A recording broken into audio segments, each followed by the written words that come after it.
Being out of homemade rub is a barbecue crisis. What's happening, fellow barbecue chefs? Today, we're taking a break from smoking meat and instead focusing on making a homemade, low-sodium barbecue rub. From Columbus, Ohio, I'm Grill Father Johnny L. And this is Texas North Barbecue and Griddle. We are live from my backyard where I am smoking these meat like a brisket. I'm making meat now. Someone asked me, do I smoke meat? That's gonna be delicious. Yeah, if I smoke meat, that's what I'm talking about. Yeah.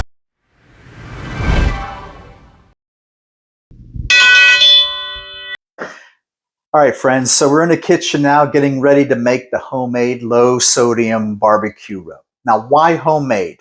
Why would you want to make a homemade rub? Well, I'll tell you why. For me, I consider the terms homemade and authentic one and the same, synonyms, if you will. So when you make something that's homemade or authentic, it just adds that personal touch to the cooking or whatever it is that you're doing. Plus, I think that having something homemade, it's a conversation starter when you have guests over to eat and they ask you what type of seasoning or rub is on the meat. And you can tell them, well, it's homemade. And then you get into what spices and what herbs you use in your rub. And so it's just a nice way to be able to say, hey, it's homemade and it's a personal touch to your cooking. Now, I only use two types of rub when I cook. The homemade that I'm going to discuss in today's video, and then a combination of salt substitute, MSG, and 16 mesh coarse ground black pepper.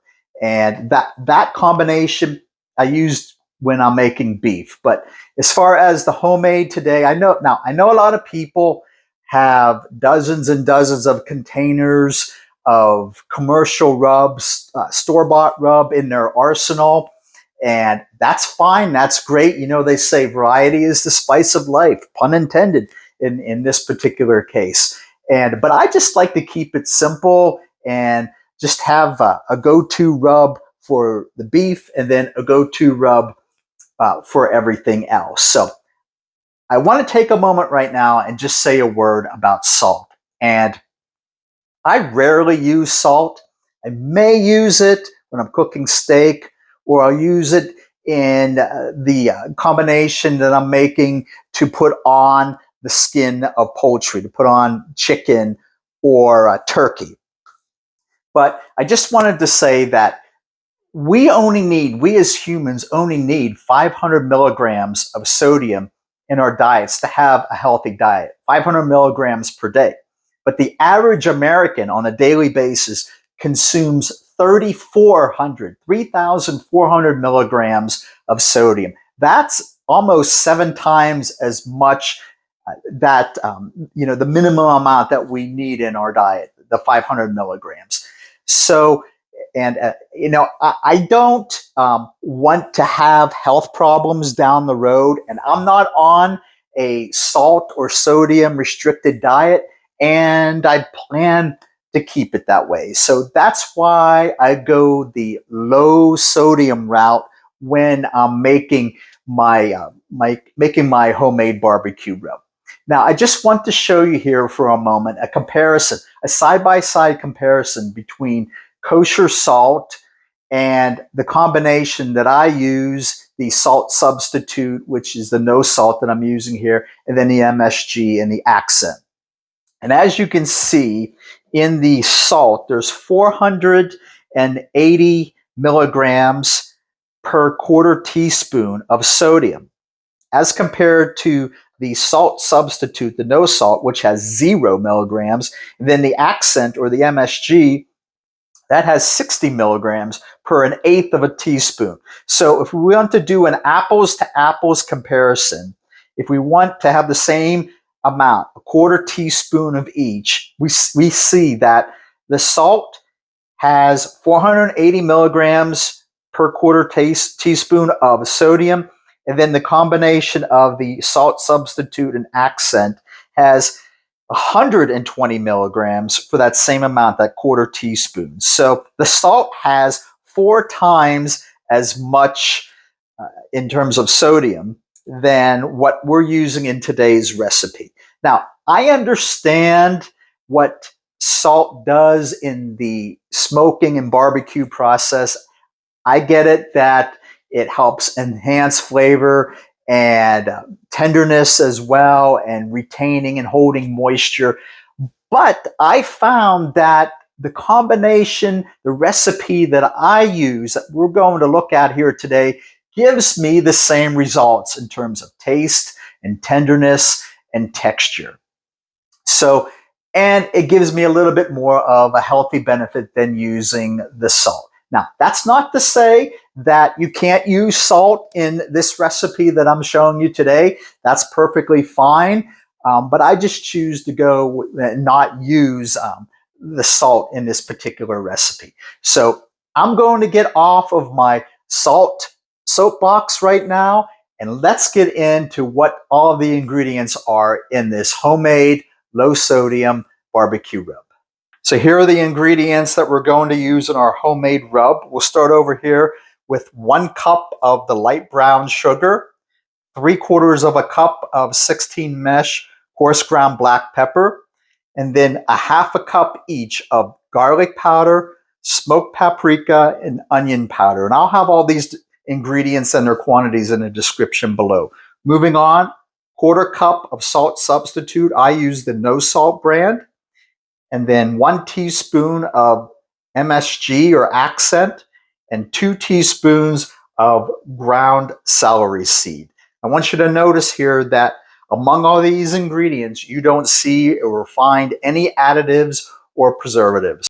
Now, before we combine all the ingredients, the first thing we want to do is we want to dry out the brown sugar. And as you know, when you open up a bag of brown sugar, it clumps, and you can see that the clump, and I already broken up some of the clumps in there before, but there's still some in here. So what we want to do is we want to turn on an oven to 150 degrees, and then we want to spread this brown sugar out as thin as possible. And what we're going to do is put it in the 150 degree oven for 10 minutes. And this will take care of drying out the sugar. We don't want any moisture in our dry rub. That's why we call it a dry rub. And so what I'm going to do now is put this in the oven for 10 minutes. And I'll see you back for the next step. Now I have the brown sugar out of the oven, drying it out. The next thing I'm going to do is we need to refine this more. So I am going to take this and then move it in to a plastic bag, a gallon-sized plastic bag. Pour it in there. Put that aside. And you can see there's some big pieces in there. We're going to get to breaking that down a little bit. I'm just going to kind of break it up this way. Get a head start. Because the next thing that we want to do is run it through our sifter. I just want to get these big pieces down as much as possible. That's good enough. Now I'm going to use the sifter next. And this is kind of your old type of old-fashioned sifter where you sift it with your hand, and after a while of sifting, your hand's going to starting to get sore and get stiff. So I ditched this and I went with a battery powered one where all I have to do is hold it, hit a button, and it will do the sifting for me. So I'm going to put that in there like that. And we'll pour the brown sugar in.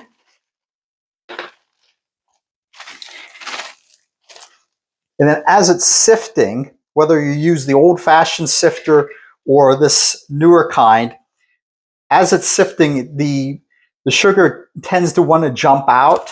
So the way I handle that is I just put a piece of paper over it so that doesn't happen. I'm going to hit the button on this. And you can see that it's breaking it down nicely in the bowl.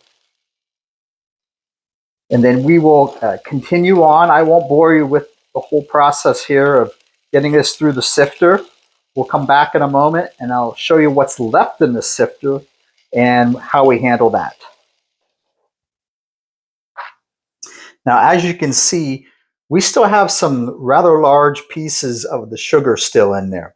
So what I'm going to do next is take it to the next step. And really what we're trying to accomplish here is to get the sugar the same consistency as the rest of the ingredients, the same size, same consistency.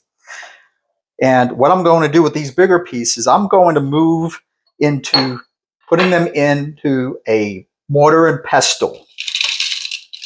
We'll pour it in there.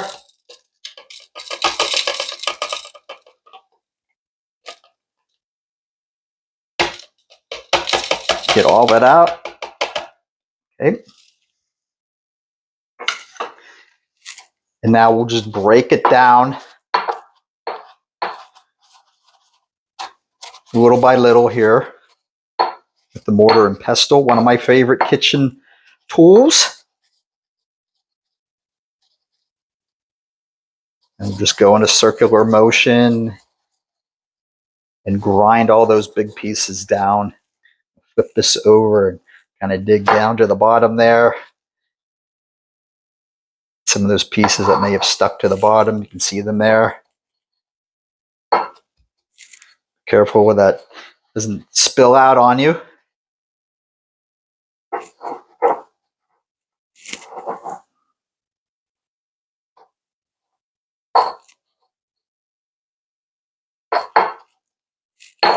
Okay. Now I'm going to go through the process again of putting this batch in the sifter.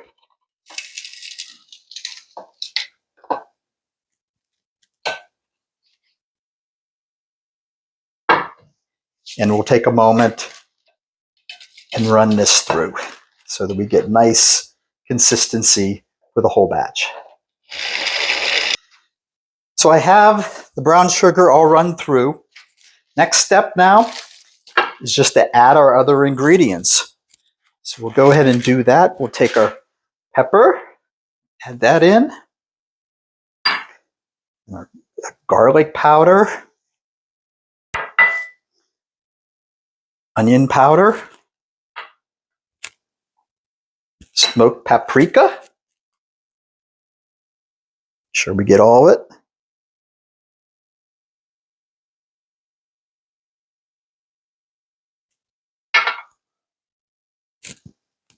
We'll put our no salt substitute in,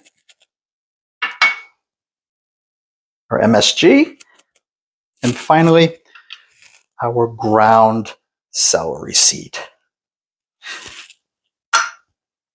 Now we just put the lid on and we give this a good shake. Get all those ingredients all evenly distributed nicely in there. We should end up with a nice kind of light brown final color. Now we'll move to the final step. I'm going to pour this back into our gallon bag. And the reason I'm doing that is to make it nice and easy for our final step, and that's to put it into our container.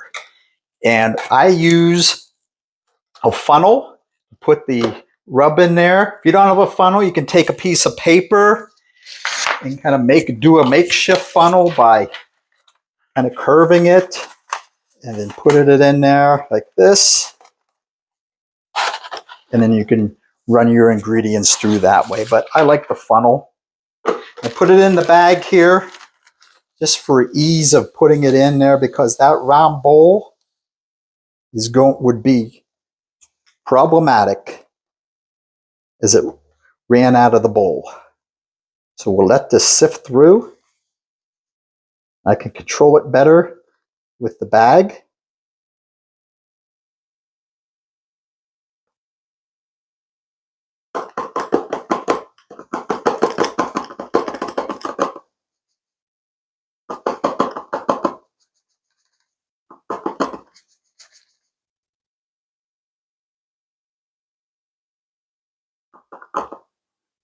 let this go through here.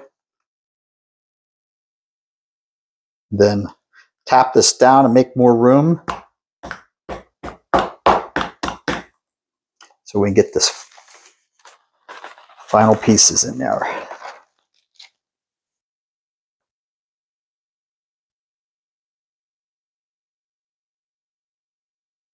And there's our final product, our homemade low sodium rub, ready to go. So the barbecue crisis has been averted and we're good to go. We're back in business. We have ourselves a full container, and this container will last about 6 months. I have to refill it a couple of times a year depending on usage, and you should probably be able to get about 2 containers worth out of it a year as well. Maybe have to go to a third. And really, it's not hard to do. Actually, I find it to be kind of fun. And if you just use this as one of your main rubs, you'll end up saving money from having to buy a bunch of commercial rubs. So there you have it, a homemade low sodium barbecue rub that I believe will help with your taste and your tenderness and the texture of whatever meat you are cooking. Hey everybody, thanks for stopping by the channel today. Hope you enjoyed the video and found it useful and helpful. Would you do me the favor of hitting the like and subscribe buttons and sharing this video with a family member or friend? Till next time, take care, God bless, and smoke on.